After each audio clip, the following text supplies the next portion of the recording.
여러분, 이 해설 시간에 오신 것을 진심으로 환영합니다.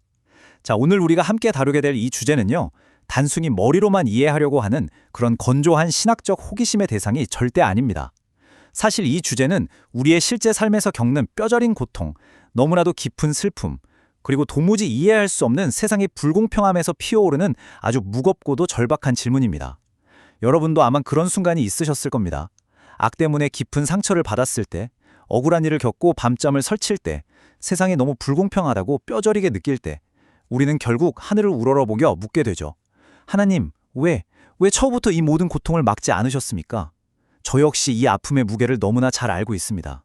그래서 우리는 오늘 이 시간을 통해 아주 조심스럽고도 깊이 있게 그리고 철저하게 성경적 진리를 바탕으로 이 거대한 문제를 하나하나 풀어가 보려 합니다. 부디 마음을 활짝 열어주시고 이 깊고 놀라운 진리의 여정에 끝까지 함께해 주시기를 바랍니다. 오늘 우리가 던질 가장 무겁고도 근본적인 질문은 바로 이것입니다. 하나님이 사탄의 반역을 미리 아셨다면 왜 사탄을 창조하셨나요? 참, 가끔 이 질문을 마주할 때면 우리의 마음은 턱 하고 막히는 것 같습니다. 조금만 더 깊이 파고들어보면 이건 단순한 사탄에 대한 호기심이 아니거든요. 이런 의문이 꼬리를 뭅니다. 하나님이 전지전능하시다면 사탄이 반역할 것을 뻔히 아셨을 텐데 왜 애초에 창조하셨을까? 하나님이 정말 선하신 분이라면 왜 세상에 악이 생겨날 가능성 자체를 허락하셨지? 더 나아가서는 하나님이 모든 것을 다 아셨다면 결국 이 세상의 고통과 죄와 죽음도 하나님 책임이 아닌가라는 딜레마로 이어지게 됩니다. 만약 하나님이 선하시고 모든 것을 아신다면 이 세상의 아픔에 대한 최종 책임이 그분께 있는 것은 아닌지 묻게 되는 것이죠. 여러분, 이 질문 앞에서는 결코 가벼운 위로나 얄팍한 대답을 던져서는 안 됩니다. 왜냐하면 이 질문의 이면에는 지금도 피 흘리며 신음하는 영혼들의 실제적인 아픔이 고스란히 숨어 있기 때문입니다. 자, 이 거대하고 압도적인 주제를 파헤치기 위해서 우리는 성경이 그어주는 아주 중요하고도 분명한 안전장치, 즉 4가지 경계선을 먼저 세워야 합니다. 마치 C.S. 루이스가 논리를 전개하듯 명확하게 짚고 넘어가 보죠. 첫째, 하나님은 결코 사탄을 악하게 창조하지 않으셨습니다. 둘째, 사탄의 반역은 하나님이 악하셔서 생긴 일이 아닙니다. 그것은 피조물이 창조주를 떠나 자기 자신의 영광을 탐한 끔찍한 교만의 사건입니다. 셋째, 하나님은 악을 허락하시긴 했지만 결코 악을 창조하신 악의 저자가 아니십니다. 그리고 마지막 넷째로, 하나님은 사탄의 그 악랄한 반역조차도 결국 마지막에는 예수 그리스도의 최종적인 승리와 하나님의 은혜를 더욱 찬란하게 드러내는 무대로 완전히 바꾸어 내십니다. 성경이 우주의 모든 비밀을 시시콜콜 다 알려주진 않지만 이 4가지 성경적 틀만큼은 우리가 절대로 양보할 수 없는 흔들리지 않는 진리의 반석입니다. 첫 번째 경계선을 확인해 볼까요?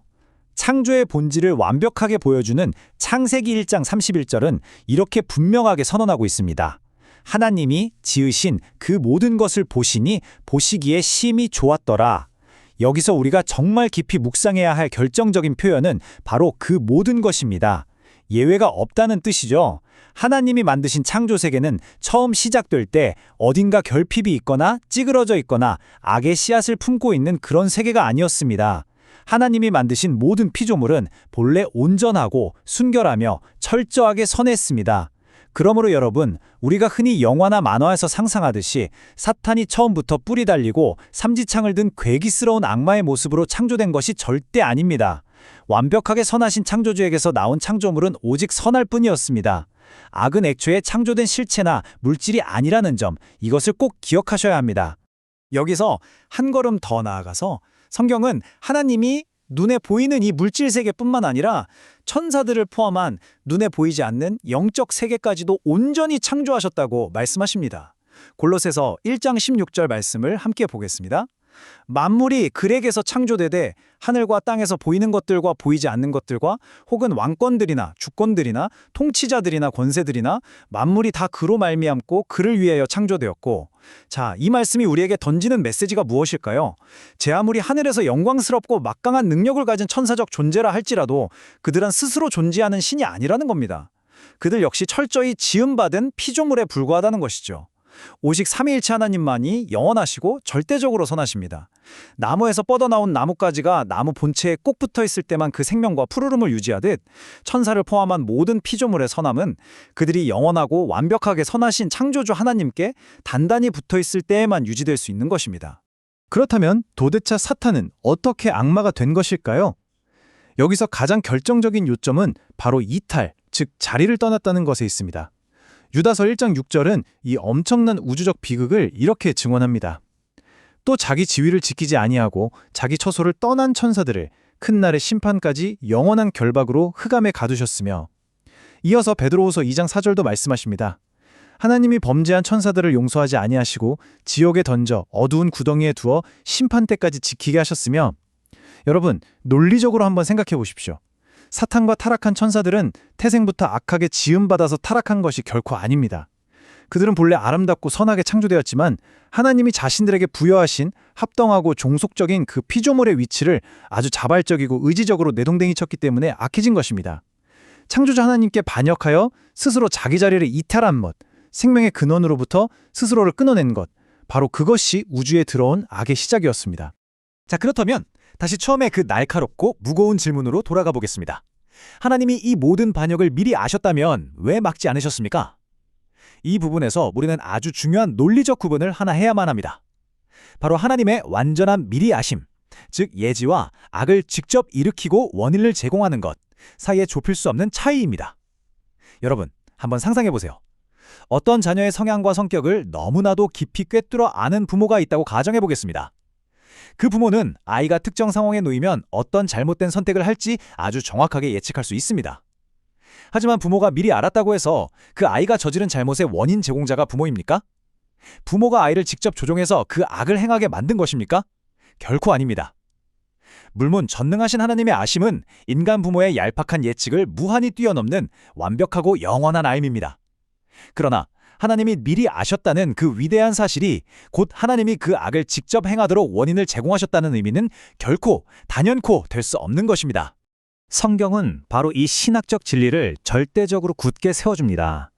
행여나 하나님을 탓하려는 우리의 교만한 본성에 일침을 가하죠. 야고보서 1장 13절을 보십시오. 사람이 시험을 받을 때에 내가 하나님께 시험을 받는다 하지 말지니 하나님은 악에게 시험을 받지도 아니하시고 친히 아무도 시험하지 아니하시느니라. 이어서 사도 요한은 요한일서 1장 5절에서 이렇게 위대한 선포를 합니다. 우리가 그에게서 듣고 너희에게 전하는 소식은 이것이니 곧 하나님은 빛이시라. 그에게는 어둠이 조금도 없으시다는 것이니라. 이것은 어떠한 철학적 논쟁과도 타협할 수 없는 절대 진리입니다. 하나님은 그분의 광대한 주권 속에서 악이 활동하는 것을 허용하시거나 그 악을 선하게 역전시켜 사용하실 수는 있습니다. 하지만 그분 안에는 단 1%의 어둠도 존재하지 않습니다. 하나님은 절대 악의 저자가 되실 수 없으며 죄와 유혹의 근원이 되실 수 없습니다. 왜냐하면 우리 하나님은 눈부시도록 순결한 빛 그 자체이기 때문입니다. 자, 이쯤 되면 이런 질문이 자연스럽게 떠오르실 겁니다. 아니, 그렇다면 하나님은 왜 타락할 위험성을 고스란히 안고서라도 굳이 자유를 가진 피조물을 만드셨을까? 그냥 타락하지 못하게 만드시지. 그 이유가 무엇일까요? 그것은 바로 참된 사랑에 만들어지는 구조 때문입니다. 여러분, 하나님은 버튼을 누르면 자동으로 할렐루야, 사랑합니다 를 외치도록 프로그래밍된 차가운 금속 로봇을 만들지 않으셨습니다. 강요된 사랑은 사랑이 아니라 비참한 조작일 뿐입니다. 강제된 찬양은 진짜 경배가 아닙니다. 하나님이 진정 원하셨던 것은 피조물이 하나님을 인격적으로 깊이 알고 그분의 선하심을 기뻐하며 온 마음을 다해 자발적으로 응답하는 살아 숨쉬는 사랑의 관계였습니다. 그런데 놀랍게도 이 참된 사랑과 순종이 성립하려면 필연적이고 비극적이게도 거절할 수 있는 자유라는 무서운 틈이 주어져야만 합니다. 창조주를 온전히 사랑할 수 있다는 것은 곧 창조주를 거부할 수 있다는 가능성을 그 안에 내포하고 있는 것입니다. 이 지점에서 우리는 사탄이 어떻게 타락하게 되었는지 그 타락의 진짜 해부학을 들여다볼 필요가 있습니다. 사탄이 지은 죄는 천상의 규칙 매뉴얼 하나를 어긴 단순한 실수가 절대 아니었습니다. 사도 바울은 디모데전서 3장 6절에서 교회 지도자의 자격을 논하면서 아주 의미심장한 말씀을 던집니다. 새로 입교한 자도 말지니 교만하여져서 마귀를 정죄하는 그 정죄에 빠질까 하미요. 바울이 짚어낸 마귀의 타락 중심, 그 뿌리에는 무엇이 있었습니까? 맞습니다. 바로 교만입니다. 사탄은 자신이 피조물이라는 사실을 망각하고 마땅히 창조주께 돌려드려야 할 영광을 거부했습니다. 나는 더 이상 하나님 아래에 종속되고 싶지 않다. 나도 영광을 받고 싶다. 내 삶의 주인, 이 우주의 주인은 바로 나다. 이 끔찍하고도 깊은 교만, 하나님과 맞먹으려는 이 시도가 바로 사탄의 반역의 핵심이었습니다. 그리고 참으로 두렵게도 사탄의 이 우주적 반역의 패턴은 오늘날 인류의 죄악과 너무나도 섬뜩하게 닮아 있습니다. 창세기 3장 5절을 보면 에덴 동산에서 뱀이 하와에게 다가가 아주 교묘하게 속삭이죠. 너희가 그것을 먹는 날에는 너희 눈이 밝아져 하나님과 같이 되어 선악을 알 줄 하나님이 아심이니라. 여러분, 이 유혹의 본질은 단순히 금지된 과일을 한 입 베어무는 식탐의 문제가 아니었습니다. 하나님 없이도 너 스스로가 옳고 그름의 기준이 될 수 있어 네가 하나님처럼 되는 거야. 바로 이겁니다. 사탄의 그 교만은 오늘날 저와 여러분의 마음속에도 동일하게 투영되어 있습니다. 내 뜻이 언제나 먼저이고 내 기분이 기준이며 내가 내 삶의 왕좌에 떡하니 앉아 스스로 하나님 노릇을 하려고 하는 그 지독하고 위험한 교만, 그것이 바로 악의 실체입니다. 자, 이쯤에서 우리는 많은 사람들이 은연중에 가지고 있는 아주 치명적인 거짓말 하나를 완전히 박살내야 합니다. 바로 이원론이라는 잘못된 사상입니다. 여러분, 절대 착각하시면 안 됩니다. 선하신 하나님과 악한 사탄이 마치 대등한 힘을 가지고 우주의 지배권을 놓고 팽팽하게 줄다리기를 하며 싸우고 있다는 생각은 완벽한 오해입니다. 사탄이 아무리 강력해 보일지라도 그는 결국 지음받은 피조물에 불과합니다. 요한계시록 12장 9절은 사탄을 온 천하를 꿰는 자라고 부르며 하늘에서 내쫓기는 패배자로 묘사합니다. 또한 요한계시록 20장 10절은 마귀가 결국 불과 유황못에 던져져 영원토록 괴로움을 받을 것이라고 분명하게 선언합니다. 하나님은 만물의 창조주이시며 사탄은 그저 이미 패배가 확정된 쇠사슬에 묶인 반역자일 뿐입니다. 사탄은 감히 하나님의 경쟁자조차 될 수 없습니다. 바로 이 지점에서 우리는 성경이 보여주는 가장 위대한 역설, 복음의 심장부와 마주하게 됩니다. 여러분, 2000년 전 갈보리 언덕을 생각해 보십시오. 사탄은 하나님의 아들 예수님을 모욕하고 사람들에게 버림받게 하며 마침내 그 잔혹한 십자가에 못 박아 피 흘려 죽게 만들었을 때 드디어 자기가 이겼다고 쾌재를 불렀을 겁니다. 하나님의 아들이 숨을 거두는 그 순간 지옥의 권세들은 그들의 궁극적인 승리를 확신하며 환호했겠죠. 그러나 놀랍게도 그것은 전능하신 하나님의 신성하고도 완벽한 함정이었습니다. 사탄의 가장 위대한 승리처럼 보였던 바로 그 십자가가 사실은 사탄의 머리를 완전히 박살내버리는 영원하고 결정적인 패배의 도구였던 것입니다. 사도들의 가슴 벅찬 이 선포를 천천히 음미해 보십시오. 골로새서 2장 15절입니다. 통치자들과 권세들을 무력화하여 드러내어 구경거리로 삼으시고 십자가로 그들을 이기셨느니라. 아멘. 히브리서 2장 14절도 동일한 승리를 증언합니다. 자녀들은 혈과 육에 속하였음에 그도 또한 같은 모양으로 혈과 육을 함께 지니심은 죽음을 통하여 죽음의 세력을 잡은 자, 곧 마귀를 멸하시며 예수님은 십자가에서 힘없이 무력하게 희생당하신 것이 아닙니다. 오히려 당신의 그 거룩하고 대속적인 죽음을 통하여 악한 영적 권세들을 완전히 무장해제시키시고 사탄이 쥐고 벌벌 떨게 하던 그 사망의 권세를 단번에 산산조각 내셨습니다. 사탄은 자신이 자랑스럽게 휘두른 바로 그 죽음이라는 무기에 의해 영원히 정목당해버린 것입니다. 하나님의 이 깊고 기묘한 주권의 신비를 구약의 요셉과 신약의 베드로를 통해 확인해 보겠습니다. 창세기 50장 20절을 보면 자신을 질투하여 노예로 팔아넘긴 형들 앞에서 요셉은 이렇게 고백합니다.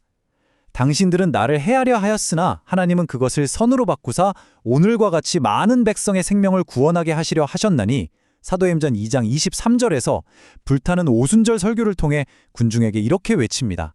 그가 하나님께서 정하신 뜻과 미리 아신 대로 내준 바 되었거늘 너희가 법 없는 자들의 손을 빌려 못 박아 죽였으나 하나님께서 그를 사망의 고통에서 풀어 살리셨으니 보십시오.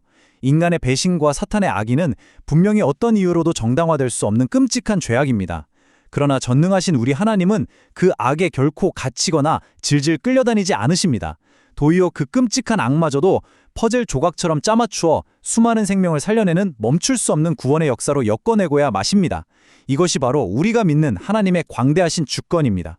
자, 이 놀라운 승리의 서식 앞에서도 우리는 매일매일의 차가운 현실을 살아가는 우리의 마음 가장 깊은 곳에서 터져나오는 또 다른 뼈아픈 질문과 마주해야만 합니다. 하나님, 그렇다면 왜 사탄을 지금 당장 지옥불에 던져버리고 없애버리지 않으십니까? 십자가에서 이미 다 승리하셨다면서요.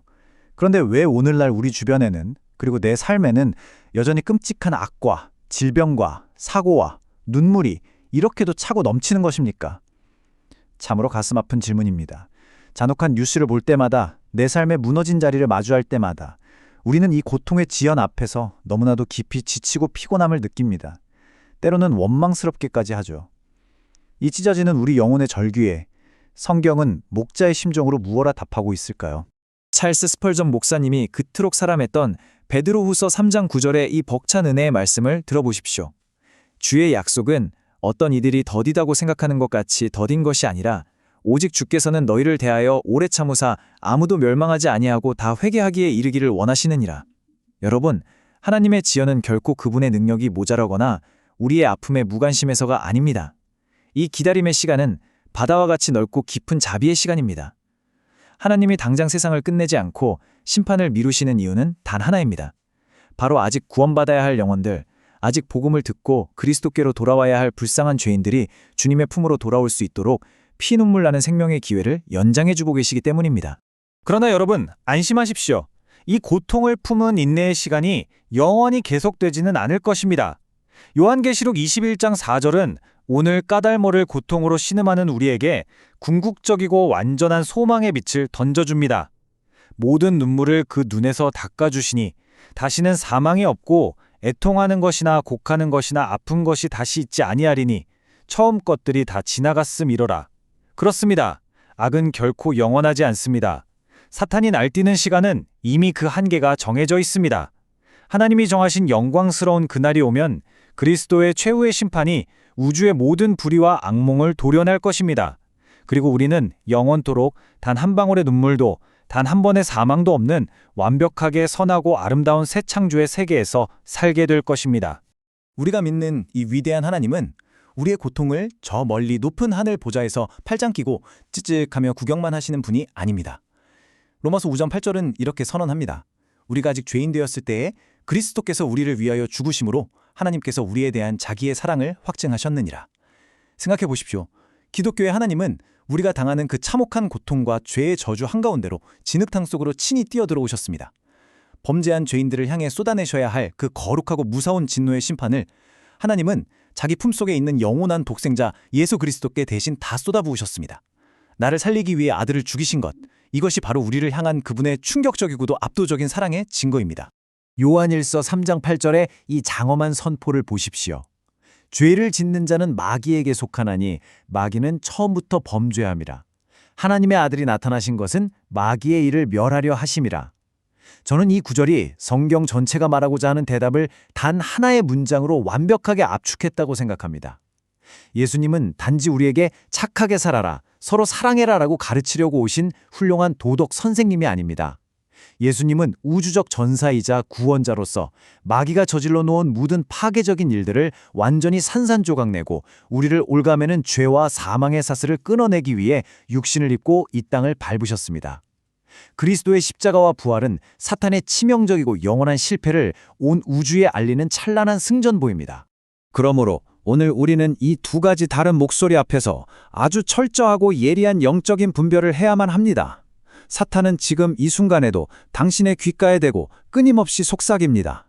너 같은 걸 하나님이 사랑하시겠어? 내 인생은 이미 망쳤어. 너무 늦었지. 하나님은 너를 버리셨어. 네 죄는 너무 더러워서 절대 용서받을 수 없어. 그러나 피 묻은 십자가의 복음은 그 모든 사탄의 정죄를 뚫고 찬란한 진리를 외칩니다. 내 사랑하는 자야, 결코 늦지 않았다. 내 은혜가 네가 지은 모든 죄보다 훨씬 더 크다. 수고하고 무거운 짐 진 자들아, 십자가로 나아오라. 그곳에 참된 자유와 생명이 있다. 여러분은 지금 하루하루 살아갈 때 누구의 음성에 귀를 기울이고 계십니까? 우리를 파멸로 이끄는 거짓의 아비입니까? 아니면 피 흘려 우리를 사신 은혜의 주님이십니까? 오늘도 무너진 세상 속에서 치열하게 영적 전투를 치르느라 상처받고 지쳐있는 성도 여러분, 사도 바울이 전하는 로마서 16장 20절에 이 위대한 목회적 위로를 여러분의 심장에 깊이 새기시길 바랍니다. 평강의 하나님께서 속히 사탄의 너희 발 아래에서 상하게 하시리라. 우리 주 예수의 은혜가 너희에게 있을지어다. 우는 사자처럼 달려대며 우리를 물어뜯으려는 사탄의 유혹과 세상의 짙은 어둠이 아무리 거세 보여도 결코 두려워하거나 낙심하지 마십시오. 평강의 하나님께서 그 악한 원수를 이미 십자가에서 완전히 박살난 그 패배자를 머지않아 속히 여러분의 발 아래에서 산산조각 내실 것입니다. 이 분명한 약속이 우리의 흔들리는 일상에 굳게 지탱하는 반석입니다. 자, 이제 우리는 성경이 보여주는 이 거대하고도 압도적인 구속의 서사를 다시 한번 요약해 볼 수 있습니다. 잊지 마십시오. 하나님은 지존하신 창조주이시며 사탄은 한낱 타락한 피조물에 불과합니다. 악의 기원은 피조물의 교만이며 그 끝은 피할 수 없는 심판입니다. 하나님의 완전한 아심은 결코 악의 원인이 아니며 도리어 십자가를 통해 사탄의 간악한 반역은 우리를 향한 놀라운 구원으로 완벽하게 역전되었습니다. 그리고 마침내 인간을 짓누르던 사망은 예수 그리스도의 영광스러운 부활 생명에 완전히 삼켜져 버렸습니다. 비록 우리의 작은 머리로는 왜 하나님이 악을 허락하셨는지 그 퍼즐의 모든 조각을 다 맞출 수는 없지만 우리는 이 모든 역사를 주관하시고 마침내 이기시는 절대적 승리자 예수 그리스도를 분명히 알고 있습니다. 그렇다면 여러분, 이제 우리는 이 길고 끝없는 철학적 논쟁을 멈춰야 할 때입니다. 악의 기원이 대체 무엇이냐? 왜 내게 이런 일이 일어나느냐는 차갑고 창백한 질문 앞에만 언제까지 머물러 계시겠습니까? 아니면 그 모든 악과 사망을 이미 십자가로 짓밟으시고 사망 권세를 깨트리며 부활하신 그리스도의 따뜻한 가슴으로 지금 달려가시겠습니까? 복음은 오늘 우리에게 간절히 호소합니다. 두려움이 아니라 믿음으로 나아오십시오. 머리를 복잡하게 하는 끝없는 질문과 논쟁이 아니라 우리의 영혼과 삶을 송두리째 변화시키는 십자가의 진리 앞에 겸손히 엎드리십시오. 짙은 절망이 아니라 예수 그리스도 안에 있는 결코 시들지 않는 산소망을 단단히 붙잡으십시오. 주님은 여러분의 부서진 삶의 조각들, 남몰래 흘린 눈물, 그 억울함과 깊은 상처를 이미 다 아시며 지금 이 순간에도 못 박히신 그 두 손으로 여러분을 따뜻하게 안아주기를 원하십니다. 이제 저는 여러분의 영혼을 향한 아주 무겁고도 거룩한 질문을 하나 던지며 이 해설 시간을 마무리하고자 합니다.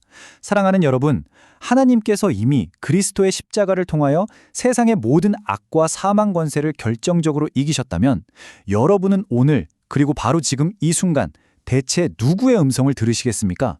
끝없이 우리의 귀에 파멸과 두려움과 정죄를 속삭이는 사탄의 새빨간 거짓말입니까?